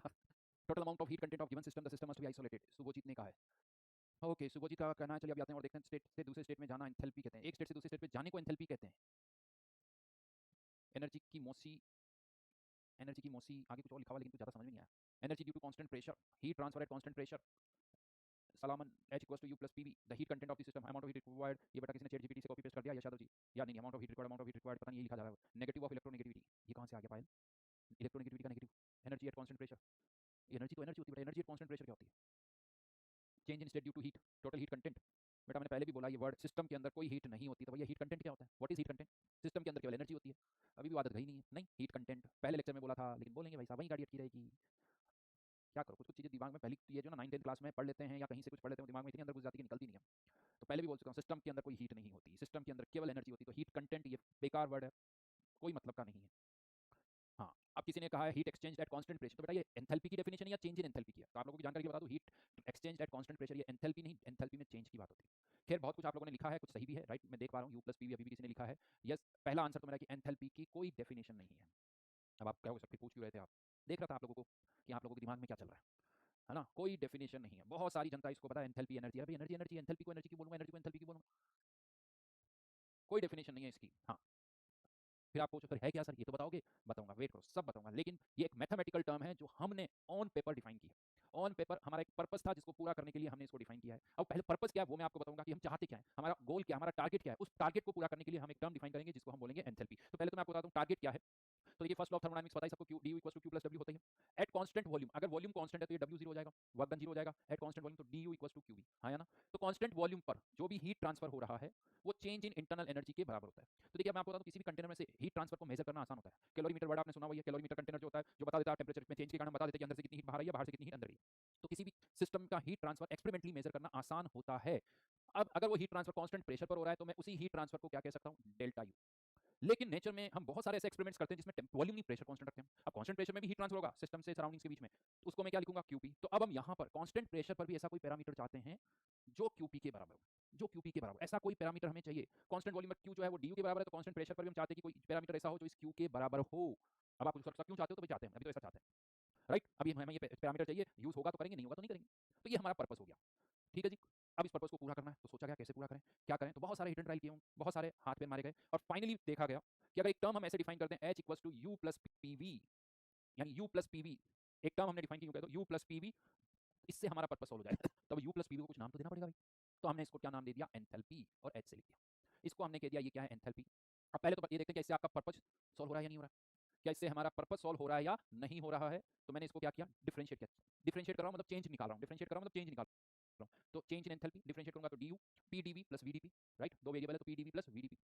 From first law of thermodynamics, chemistry में जब भी आप एक स्टेप से दूसरे स्टेप पे जाते हो तो बीच में लैंग्वेज भी बड़ी इंपॉर्टेंट है। जैसे यहाँ पर मैं डीयू की जगह क्यू प्लस डब्ल्यू लिख रहा हूँ, तो बीच में लिखो from first law of thermodynamics, क्योंकि आपने first law of thermodynamics use किया, तो ये यहाँ पर मैंने लिख दिया। ऐसा नहीं कुछ भी कर दो, पता नहीं कि बस लिख दिया सर, अभी वो कंडीशन आ रही है वो लिखनी पड़ेगी। तो D H equal to Q plus W plus P DV plus VDP. अभी तक यहाँ से यहाँ तक आते आते हाँ हमने ये कहा कोई चेंज हो रहा है, कोई चेंज हो रहा है, मैंने ऐसा कुछ भी नहीं कहा कि ये चेंज नहीं हो रहा है, ये चेंज हो रहा है, कुछ भी ऐसा नहीं है, बस ये बोला चेंज हो रहा है, मतलब कोई भी चेंज हो सकता है। अब यहाँ आके एक कंडीशन हम पुट कर रहे हैं, एट कांस्टेंट प्रेशर, मान लो अगर कहीं प्रेशर कांस्टेंट है। देखिए अब क्या होता है, मेरे कहने से प्रेशर कांस्टेंट नहीं होगा, आपका सिस्टम इस तरह से डिजाइन होना चाहिए कि प्रेशर कांस्टेंट रहे। तो अगर कहीं पर भी आपको कोई कहता है कि प्रेशर कांस्टेंट है मतलब कंटेनर में पिस्टन लगा हुआ होना चाहिए, तभी प्रेशर कांस्टेंट रहेगा, ये ध्यान रखना। तो अगर कोई ये कहता है कि यार ये प्रोसेस कांस्टेंट प्रेशर पर हो रहा है मतलब कंटेनर में पिस्टन लगा हुआ, सारे पिस्टन को मासलेस मानना है, पिस्टन का कोई मास नहीं है। अगर कहीं है पिस्टन का मास तो पिस्टन के मास को, पिस्टन के प्रेशर को एक्सटर्नल प्रेशर में ऐड करके उसको जीरो मान लो। तो ये पिस्टन लगा हुआ है, पिस्टन क्या करता है, अंदर के प्रेशर को हमेशा बाहर के प्रेशर के बराबर रखता है। जैसे ही अंदर का प्रेशर बढ़ेगा पिस्टन ऊपर जाएगा, कम होगा नीचे होगा, तो हमेशा अंदर और बाहर का प्रेशर बराबर है। तो अगर कहीं पर भी कांस्टेंट प्रेशर है, एट कांस्टेंट प्रेशर मैं बोल सकता हूं एक्सटर्नल प्रेशर हमेशा इंटरनल के बराबर होगा। अब हमारा जो वर्क डन का फॉर्मूला होता है माइनस पी एक्सटर्नल डीवी होता है, ध्यान रखना, ये नहीं माइनस पी डीवी, भाई माइनस पी एक्सटर्नल डीवी होता है। लेकिन यहाँ पर कांस्टेंट प्रेशर की कंडीशन इसलिए माइनस पी एक्सटर्नल की जगह पी लिख रहा हूँ। हर जगह नहीं लिख सकता कि पी एक्सटर्नल को पी लिख दो, नहीं, राइट नाउ इसलिए लिख रहा हूँ क्योंकि कांस्टेंट प्रेशर है, कांस्टेंट प्रेशर पर पी एक्सटर्नल पी के बराबर होगा, तो वर्क डन की वैल्यू माइनस पी डीवी हो जाएगी। तो कांस्टेंट प्रेशर पर work done equals to minus P DV. तो अब ये कंडीशन हमने यहाँ डाल दी, एट कांस्टेंट प्रेशर, सिंस हटा दो इसको, एट कांस्टेंट प्रेशर, ठीक है, ये कंडीशन यहाँ पर हमने डाल दी। अब जैसे मैंने कहा एट कांस्टेंट प्रेशर तो W equals to minus P DV, ये प्लस पी डीवी जीरो, और प्रेशर कांस्टेंट है तो ये डीपी वाली वैल्यू भी जीरो हो जाएगी, डीपी जीरो क्योंकि प्रेशर कांस्टेंट है। At constant pressure DP zero, ये वाली टर्म जीरो, ये दोनों टर्म आपस में कैंसिल आउट हो गई, तो डीएच इक्वल्स टू क्या बचा, क्यूपी। क्यू सब्सक्रिप्ट में पी लिख दिया, मतलब ये बता रहा है कि हाँ ये तब आया जब प्रेशर कांस्टेंट है, और यही हमारा पर्पस भी था, यही हमारा पर्पस भी था कि कांस्टेंट प्रेशर पर जो हीट ट्रांसफर हो रहा है वो किसके बराबर हो गया, चेंज इन एंथैल्पी। तो जो हमारा पर्पस था वो पूरा हो रहा है, कब पूरा हो रहा है, जब आप इस तरह से एक नई टर्म डिफाइन कर रहे हो यू प्लस पीवी, और इसको हमने कह दिया एंथैल्पी। तो अगर मैं आपसे पूछूं व्हाट इज एंथैल्पी, तो आपका आंसर आना चाहिए यू प्लस पीवी, यही आपका आंसर होना चाहिए, और कुछ नहीं होना चाहिए, कोई लैंग्वेज नहीं है, कोई फील नहीं है। अब बहुत सारी आदत होती है सर कुछ ना कुछ फील आनी, अरे भैया हर जगह फील आए कोई जरूरी नहीं है, कुछ गलत अगर जबरदस्ती करोगे तो गलत गलत फील भी आ जाएगी। वो तो लगता है सर अच्छा ये पता क्या, बहुत सारी जनता इसको अच्छा फील दिलाता हूं, देखो मैं नहीं दिला रहा हूं, ऐसा लोग बात बोलते हैं कैसे, देखो internal energy plus PV energy, ये कौन सी नई एनर्जी आ गई, पीवी एनर्जी, मतलब किसी भी दो पैरामीटर को, चार पैरामीटर, पांच पैरामीटर को मल्टीप्लाई कर दो, अगर उसकी यूनिट जूल है तो क्या होगी, नई एनर्जी आ गई, फर्स्ट लॉ ऑफ थर्मोडायनामिक्स गायब, हमने नई एनर्जी जनरेट कर दी, पीवी एनर्जी। अरे यूनिट सेम ऐसे थोड़ी होगा, हाँ इंटरनल एनर्जी प्लस कोई टर्म है, इसका मतलब थोड़ी कि internal energy plus PV energy, ये कोई है पीवी एनर्जी ऐसा कुछ नहीं होता, एनर्जी दो ही होती है, काइनेटिक एनर्जी, पोटेंशियल एनर्जी। तो ध्यान रखना एंथैल्पी क्या है, सीधा एक ही आंसर है यू प्लस पीवी। ये टर्म ऑन पेपर डिफाइन की हमने, मैथमेटिकली डिफाइन की है, इसका कोई फिजिकल सिग्निफिकेंस नहीं है, इसका कोई फील नहीं है। अगर मैं आपसे कहता हूं एंथैल्पी बढ़ रही है मतलब यू प्लस पीवी की वैल्यू बढ़ रही है, राइट, हाँ एनर्जी बढ़ रही है मतलब काइनेटिक एनर्जी बढ़ रही होगी, पोटेंशियल एनर्जी बढ़ रही होगी, कुछ और बोल सकते हो आप, यहाँ कुछ नहीं बोल सकते, यहाँ कुछ भी नहीं बोलना है, ये नहीं जब या बहुत सारे जब मैं ऐसा बोलता हूँ अरे सर को नहीं पता होगा यार, मुझे तो बड़ा अच्छा, अरे बेटा अगर इसका फील आ गया ना तो गलत हो जाएगा, ये मैं बता दूं। अगर एंथैल्पी का फील आ रहा है तो गलत है। हाँ, बहुत जगह पर ऐसा होता है, ये मैं आपको बता दूं, बहुत सारी सिचुएशन पर ऐसा होता है कि यू के रेस्पेक्ट में ये वैल्यू बहुत कम होती है, तो हम इसको नेग्लेक्ट कर देते हैं। तो वहां पर ठीक है बोल देते हैं अच्छा एंथैल्पी एनर्जी में ज्यादा डिफरेंस नहीं, तो चलो एंथैल्पी को एनर्जी मान लो, ऐसा हो सकता है। बट एक्जैक्टली एंथैल्पी एनर्जी नहीं है, एंथैल्पी अलग चीज है, एनर्जी अलग चीज है, मिक्स नहीं करोगे। प्लस ध्यान रखना, यानी पॉइंट वाइज वापस से मैं आपको दूं, तो पहला point H equals to U plus P V, पहला पॉइंट। दूसरा पॉइंट यू भी स्टेट फंक्शन है, पी भी स्टेट फंक्शन है, वी भी स्टेट फंक्शन, इसलिए एच भी स्टेट फंक्शन है। Second point H is a state function, H is a state function, ये हो गया सेकंड पॉइंट, ठीक है। एंड थर्ड पॉइंट, अब H की बात नहीं कर रहा हूं, अब मैं डेल्टा H की बात कर रहा हूं, डेल्टा H की बात कर रहा हूं, चेंज इन एंथैल्पी की बात कर रहा हूं। अगर कांस्टेंट प्रेशर पर कोई चेंज कर रहे हो तो जो हीट ट्रांसफर होगा वो चेंज इन एंथैल्पी के बराबर हो जाएगा। बट इससे बहुतों को ना, बहुत सारे स्टूडेंट्स अपने आप ही कुछ और कंक्लूजन ड्रॉ कर लेते हैं। उनको ऐसा लगता है कि एंथैल्पी में चेंज होता ही तभी जब प्रेशर कांस्टेंट हो। मैंने ऐसा नहीं कहा, कुछ भी चेंज करोगे टेंपरेचर में, प्रेशर में, वॉल्यूम में, एंथैल्पी में भी चेंज होगा भाई, लेकिन वो एंथैल्पी में चेंज Q के बराबर हो जाएगा अगर प्रेशर कांस्टेंट है, और प्रेशर कांस्टेंट नहीं है तो Q की वैल्यू कुछ और होगी, डेल्टा H की वैल्यू कुछ और होगी। Q की वैल्यू कुछ और होगी, डेल्टा H की वैल्यू कुछ और होगी। हाँ, ये दोनों बराबर एक ही कंडीशन पर होंगे जब प्रेशर कांस्टेंट है। जो Q है ना बेटा, कभी डेल्टा H के बराबर भी हो सकता है, कभी डेल्टा U के बराबर भी हो सकता है। ध्यान रखना, वॉल्यूम कांस्टेंट है तो Q डेल्टा U के बराबर हो जाएगा, प्रेशर कांस्टेंट है तो Q डेल्टा H के बराबर हो जाएगा, डेल्टा H अलग है, डेल्टा U अलग है। और अगर ना तो वॉल्यूम कांस्टेंट है ना प्रेशर कांस्टेंट है तो डेल्टा U की अलग वैल्यू होगी, डेल्टा H की अलग वैल्यू होगी, और Q की वैल्यू अलग होगी। राइट, तो तीसरा पॉइंट ध्यान रखना, कांस्टेंट प्रेशर पर ये दोनों पैरामीटर्स बराबर होंगे, बट अगर प्रेशर कांस्टेंट नहीं है तो डेल्टा H की अपनी वैल्यू होगी, Q की अपनी वैल्यू होगी। इसीलिए यहाँ पर मैं आपको बता दूं, बहुत जगह पर जो ये लिखा होता है ना N2+3H2, ये लिखते हैं हम, डेल्टा H लिख देते हैं यहाँ पर, और इसी को हम हीट बोल देते हैं। लेकिन मैं आपको बताऊं, इसको हीट तभी बोलोगे when pressure is constant। वैसे ये अलग बात है कि ज्यादातर रिएक्शन हम कांस्टेंट प्रेशर पर करते हैं इसलिए इसको हीट बोल देते हैं, बट ये हीट तभी बोलोगे if pressure constant then Q equals to delta H। If pressure constant नहीं तो Q डेल्टा H के बराबर नहीं होगा, लिखना नहीं है, जस्ट बता दिया। यानी डेल्टा H हमेशा Q के बराबर हो ये जरूरी नहीं है, अगर प्रेशर कांस्टेंट होगा तो Q डेल्टा H के बराबर होगा, नहीं है तो नहीं होगा। बहुत लैंग्वेज को बहुत रिफाइंड अच्छी तरह से यूज करना पड़ेगा बेटा, पता होना चाहिए कि कहाँ क्या बोलना है। मन में अगर कुछ भी बोलोगे तो बड़ा कंफ्यूजन हो जाएगा। ढंग से हर चीज़ को, मेरी लैंग्वेज को सुनो, कहाँ मैं क्या वर्ड्स यूज़ कर रहा हूँ, किसके लिए मना कर रहा हूँ, वो सब आपको अच्छी तरह से पता होना चाहिए। चलिए, ये तो बात होगी एंथैल्पी डिफाइन कर ली, एंथैल्पी से रिलेटेड दो तीन पैरामीटर्स पता चल गया, ये पता चल गया एंथैल्पी का कोई फील नहीं है, ये पता चल गया एंथैल्पी का कोई फिजिकल सिग्निफिकेंस नहीं है, फिर भी एंथैल्पी हमारे लिए बहुत काम की चीज़ है। कैसे काम की चीज़ है वो धीरे धीरे आगे पता चलेगा। अरे बेटा अभी भी कोई पीछे यू प्लस पी वाली लैंग्वेज सुनो, मैंने क्या बोला था, बहुत सारे हिट एंड ट्रायल किए गए और हमने फाइनली देखा कि यू प्लस पी अगर एक टर्म डिफाइन करते तो हमारा काम हो जाएगा, तो हमने डिफाइन कर दिया, बस जिससे हमारा काम हो रहा है। पूछो फर्स्ट लॉ ऑफ एनर्जी की जरूरत है, कहाँ से आया, आया बस। जैसे एक और टर्म बताऊं, gamma equals to CP upon CV, CP upon CV के रेशियो को हम क्या देते हैं, गामा। क्या है गामा, कुछ नहीं है, कोई फिजिकल सिग्निफिकेंस नहीं है, गामा गामा है, बात खत्म, उसकी भी कोई फिजिकल सिग्निफिकेंस नहीं। लेकिन हाँ, अब वापस से आते हैं, अब वापस से मैं आ रहा हूँ, एंथैल्पी जो है वो कितने वेरिएबल का फंक्शन है। तो देखिए यहाँ पर H equals to U plus P V, और मुझे ये पता है कि फॉर एनी सब्सटेंस ये इंटरनल एनर्जी जो है कितने वेरिएबल का फंक्शन है, 4 वेरिएबल का। इंटरनल एनर्जी कितने वेरिएबल का फंक्शन है, 4 वेरिएबल का, जिसमें से ये दो वेरिएबल कॉमन ही है, ये दो वेरिएबल कॉमन नहीं है, तो इसका मतलब फॉर एनी सब्सटेंस लिखो, for any substance enthalpy U plus P we, सबके लिए यूज होगा, ध्यान रखना। ये तो enthalpy is the function of substance, कौन सा है, मोल्स कितने हैं, प्रेशर, वॉल्यूम, चार में से वही तीन, वही वाली बात मैंने यहाँ पर कोई लिख दिया, एक सब्सटेंस बाकी के तीन। लेकिन अगर केमिकल और फेस चेंज नहीं हो रहा, अब वापस कुछ चीजें रिपीट होने वाली है, अब वापस से कुछ चीजें रिपीट होने वाली है। अगर कोई, ये लिखते जाना, अगर कोई केमिकल और फेस चेंज नहीं हो रहा है, नहीं हो रहा है, तो क्या कहूंगा, for a substance not undergoing any chemical and face change, for a substance not undergoing any chemical and face change, enthalpy चार नहीं, दो ही वेरिएबल का फंक्शन रह जाएगा, एंथैल्पी दो ही वेरिएबल का फंक्शन रह जाएगा। भाई साहब इतना समझाने के बाद किसी ने फिर पूछ लिया एंथैल्पी रियल में होती है या नहीं होती है, या नहीं बेटा, किसी का फिजिकल सिग्निफिकेंस नहीं है, लाइन बोल दी, इसका क्या मतलब निकलता है, ऑन पेपर डिफाइन कर रहा हूं, और क्या किस लैंग्वेज में बोलूं भाई मैं कि इसको हमने ऑन पेपर डिफाइन किया, इसकी कोई फिजिकल सिग्निफिकेंस नहीं है, ये एक मैथमेटिकल टर्म है। अब वो क्या सुनना चाहते हो भाई, प्रॉब्लम ये कि तुम्हें कुछ सुनना है, जो मैं तुम्हें लग रहा है कि सर कुछ दिखा देंगे मेरे को एंथैल्पी होती है, जब तक वो नहीं दिखाऊंगा तुम कुछ ना कुछ पूछते रहोगे, वही चीज जो तुम पूछ रहे हो मैं पहले ही मना कर चुका हूं, लेकिन तुम्हारी आदत नहीं आ रही, तुम्हें कुछ ना कुछ गलत गलत फील थी, वही वाली बात है बेटा, गलत बातें, गलत कॉन्सेप्ट, गलत लोग, गलत बुक्स जल्दी समझ में आती है, अच्छी बातें, अच्छे कॉन्सेप्ट, अच्छे लोग बड़ी मुश्किल से समझ में आते हैं। ये यश यादव जी, एक पॉइंट को एक ही बार लिखा करो, अगर बार बार लिखोगे तो मैं बताऊंगा भी नहीं, कभी भी नहीं बताऊंगा। चलिए वापस इस पर आते हैं, तो कितने वेरिएबल बच के साथ दो, लेकिन इस बार दो वेरिएबल में मैं यूज करूंगा पीटी। क्यों पीटी यूज करूंगा वो भी समझ में आएगा आपको। वहां वीटी यूज किया था इंटरनल एनर्जी के केस में, यहां यूज करूंगा पीटी, यहां यूज करूंगा पीटी। तो फिर से डबल इसको पार्शियल डिफरेंशिएशन कर देते हैं, पार्शियल डिफरेंशिएशन, एंथैल्पी को पहले टी के रेस्पेक्ट में डिफरेंशिएट किया, पी को कांस्टेंट रखा, फिर पी के रेस्पेक्ट में किया, टी को कांस्टेंट रखा। लेकिन फिर से मेरा यही क्वेश्चन है, क्या ये जो एंथैल्पी में चेंज है, क्या ये तब है, ये किसके कारण हो रहा है, जब हम टेम्परेचर और प्रेशर में चेंज करें। हाँ, ये जो वैल्यू है उसमें, उसको जब हम मेजर करेंगे तो प्रेशर कांस्टेंट रखेंगे, ये जो वैल्यू मेजर करेंगे उसमें टेम्परेचर कांस्टेंट रखेंगे, लेकिन ये जो फॉर्मुला है उसमें ना तो प्रेशर कांस्टेंट है ना टेम्परेचर कांस्टेंट है। हाँ, अगर प्रेशर कांस्टेंट होगा ये डीटी 0 हो जाएगा, टेम्परेचर कांस्टेंट होगा ये डीटी 0 हो जाएगा। अगर दोनों कांस्टेंट कर दोगे प्रेशर टेम्परेचर, इसका मतलब कुछ चेंज हो ही नहीं रहा है, क्योंकि दो पैरामीटर को मोल्स पहले कांस्टेंट है, प्रेशर कांस्टेंट, टेम्परेचर कांस्टेंट, तो वॉल्यूम भी अपने आप कांस्टेंट हो जाएगा, कुछ चेंज हो नहीं रहा है। अब मैंने पी और टी क्यू यूज किया, वो समझाता हूँ। तो याद करो अभी जस्ट पिछले वाले स्लाइड में दिखाया था, कांस्टेंट प्रेशर पर डीएच किसके बराबर होता है, क्यू के बराबर होता है। कांस्टेंट प्रेशर पर डीएच किसके बराबर होता है, क्यूपी, क्यूपी मतलब प्रेशर कांस्टेंट। और याद करो क्यू बाई डी क्या होता है, सी, तो QP by d t equals to CP, QP by d t equals to CP. तो मैं इस QP की जगह क्या लिख सकता हूँ, DH, तो DH upon DT equals to CP। तो यहाँ पर इसकी जगह आप क्या पुट कर सकते हो, CP पुट कर सकते हो। DH delta H upon delta T eight constant pressure की जगह CP DT। तो वहाँ फॉर्मूला में आया था CV, यहाँ आ गया CP। अब मैं एक और चीज़, वो तो पता क्या लगता है, जैसे ये वाला जो फॉर्मूला था ना, delta U by delta T eight constant volume CV, तो वो तो क्या लगता है, अच्छा सर यहाँ V है तो CV लिख दिया हमने। तो एक काम करो, इसी फॉर्मूले में आप P लगा दो तो ये CP हो जाएगा। अरे भैया ये CP नहीं है, CP में एंथैल्पी आती है, CV में इंटरनल एनर्जी आती है, डिफरेंस है दोनों में, ये CP नहीं है। डेरिवेशन करना पड़ेगा तब समझ में आएगा, CP ये है, CV ये है। हाँ राइट नाउ इस फॉर्मूले में इसकी जगह मैं CP लिख सकता हूँ, लेकिन फिर से वही क्वेश्चन पूछूंगा, क्या आप में से ये फॉर्मूला तभी यूज करोगे आप जब प्रेशर कांस्टेंट है? नहीं, चाहे प्रेशर कांस्टेंट हो या ना हो। हाँ बस क्या नहीं होना चाहिए, केमिकल और फेज चेंज। क्या नहीं होना चाहिए, केमिकल और फेज चेंज। फिर से आप कितने केसेस बनेंगे, फिर से आप कितने केसेस बनेंगे, याद करो।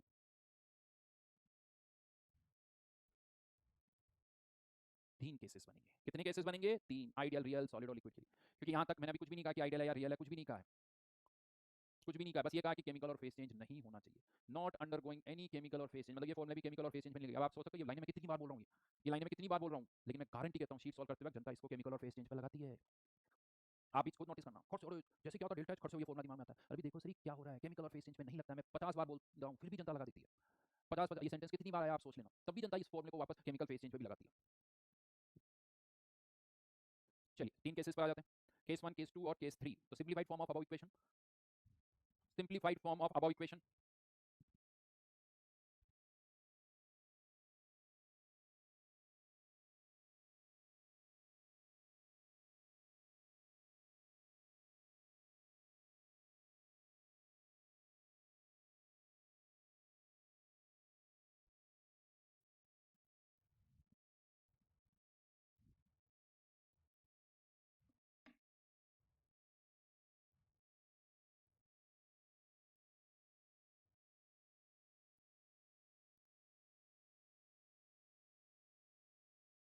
चलिए तो क्या कहते हो, आइडियल केस के लिए इस वाली टर्म को फिर से जीरो कर दें क्या?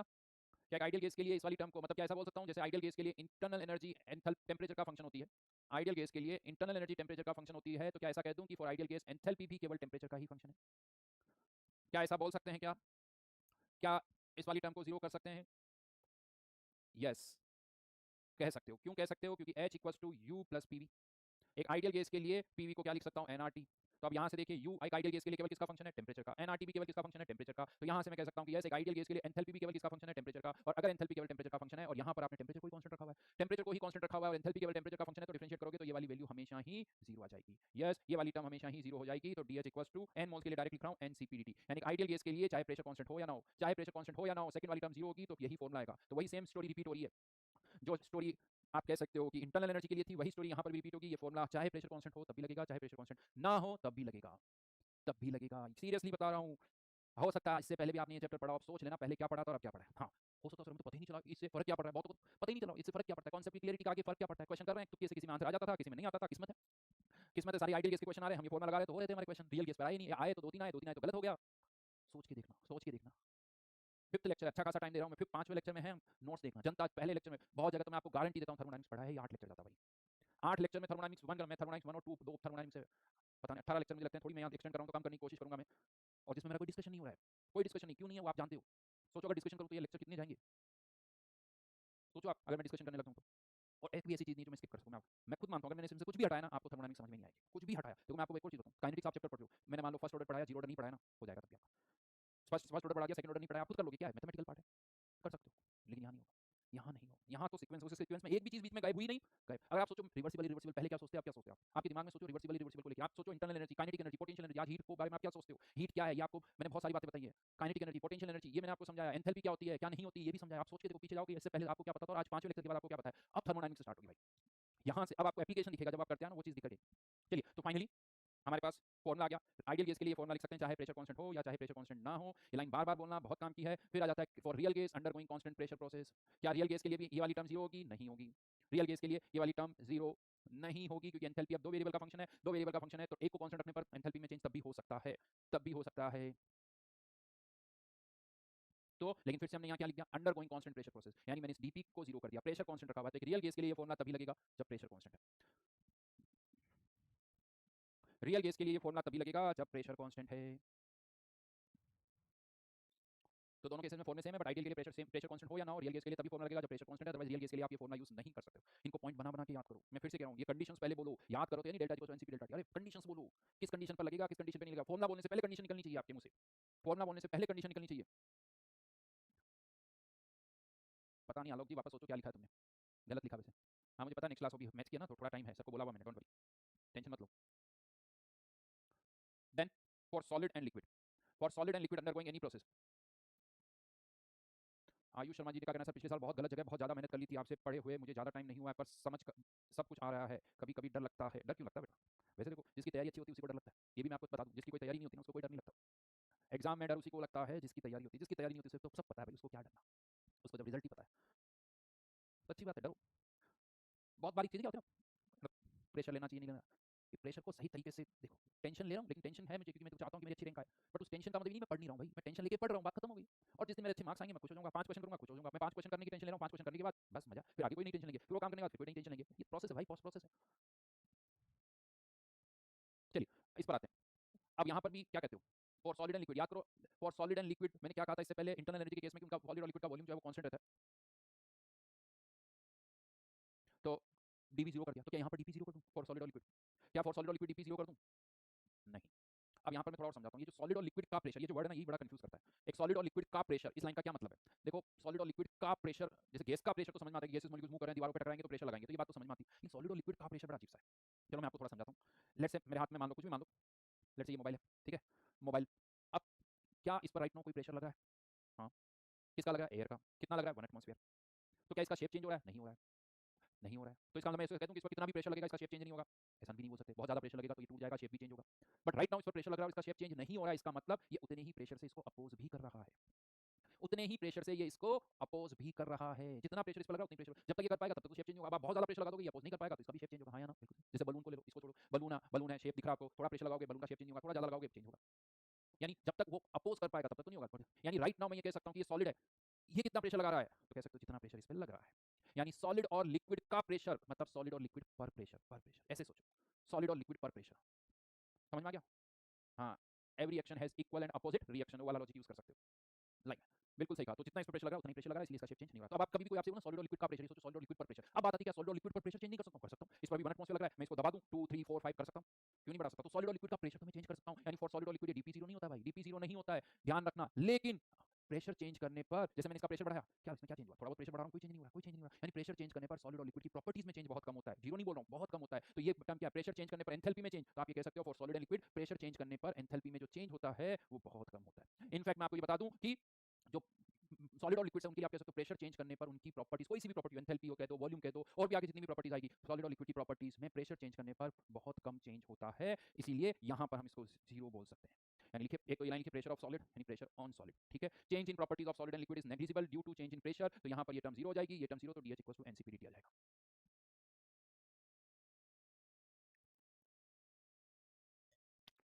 भाई साहब अमरीशा शर्मा ने कहा कि सर ये पुराना हो गया मोबाइल, नया वाला ऑरेंज वाला लीजिए। हाँ बेटा, ऑरेंज वाला बस, मतलब एक ये होती ब्रांडिंग, एप्पल ऑरेंज वाला फोन निकाल दे तो ब्रांड है, कोई और ऑरेंज वाला फोन निकाल देता ना तो ये क्या कलर फोन, क्या गंदा सा कलर है ऑरेंज, बट ये होता है ऑरेंज, एप्पल ने निकाला तो भैया ऑरेंज भी ब्रांड बन गया। नया ले लो है, हर साल एप्पल नया फोन निकालेगा, हर साल नहीं लेंगे, नहीं भैया, अपन कम से कम 5 साल की पंचवर्षीय योजना में तो कम से कम जब तक फोन चल रहा है बहुत बढ़िया है, आज भी देखोगे अगले 3 साल बाद भी यही फोन मिलेगा। हम्म,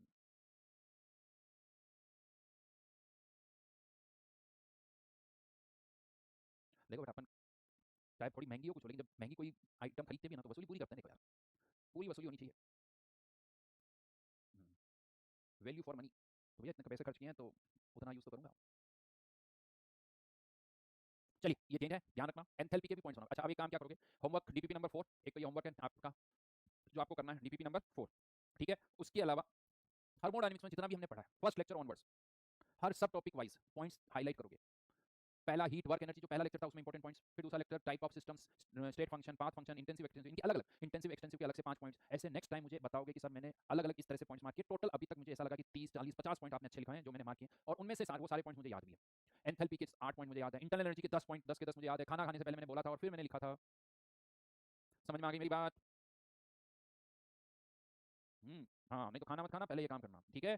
चलिए जी, तो मिलते हैं नेक्स्ट क्लास में, डीपीपी नंबर 4 अच्छी तरह से करके आना, फिर आगे और बढ़ेंगे। बड़ी इंटरेस्टिंग चीज़ है और बहुत कुछ है, देखो मैं बताऊँ, थर्मोडायनामिक्स में बहुत मजा आएगा, बहुत काम का है, बहुत आगे फायदा करेगा, जेईई में भी फायदा करेगा और जेईई के बाद भी फायदा करेगा। चलो जी, बाय बाय।